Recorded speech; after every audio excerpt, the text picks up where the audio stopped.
Hello friend, नमस्कार। मैं हूं आपकी संजू यादव और हमारे Sanju Yadav audio official channel में आप सबका स्वागत है।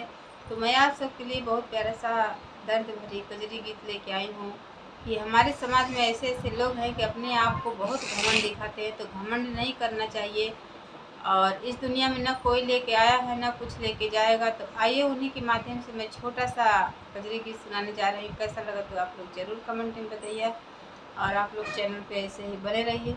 तो चलिए मैं सुनाती हूँ।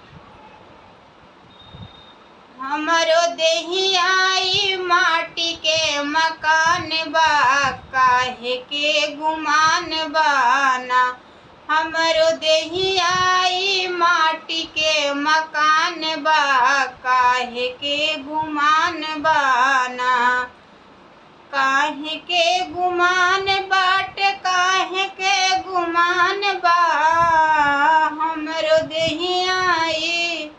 हमरो देहियाई माटी के मकान बा, काहे के गुमान बाना।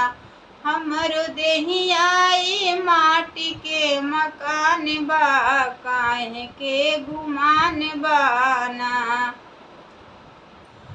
केतनो जोड़ब पाई पाई, कुछहु साथ नाही जाई। केतनो जोड़ब पाई पाई, कुछहु साथ नाही जाई। हमरे देहिया के बसवा क विमान बा, काहे के गुमान बाना।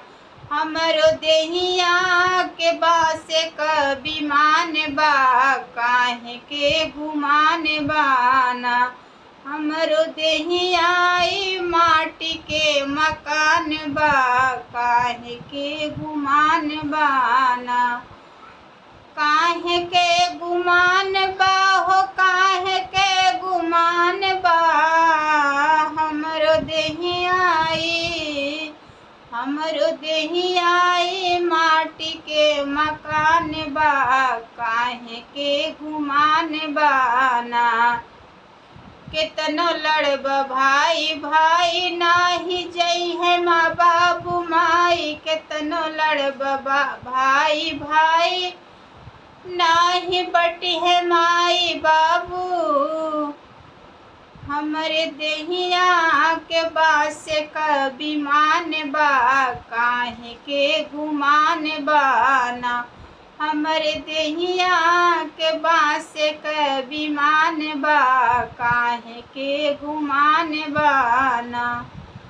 हमरी देहियाई माटी के मकान बा, काहे के गुमान बाना। हमरो देहियाई माटी के मकान बा, काहे के गुमान बाना। तो हेलो फ्रेंड, कैसा लगा तो आप लोग ज़रूर कमेंट में बताइए।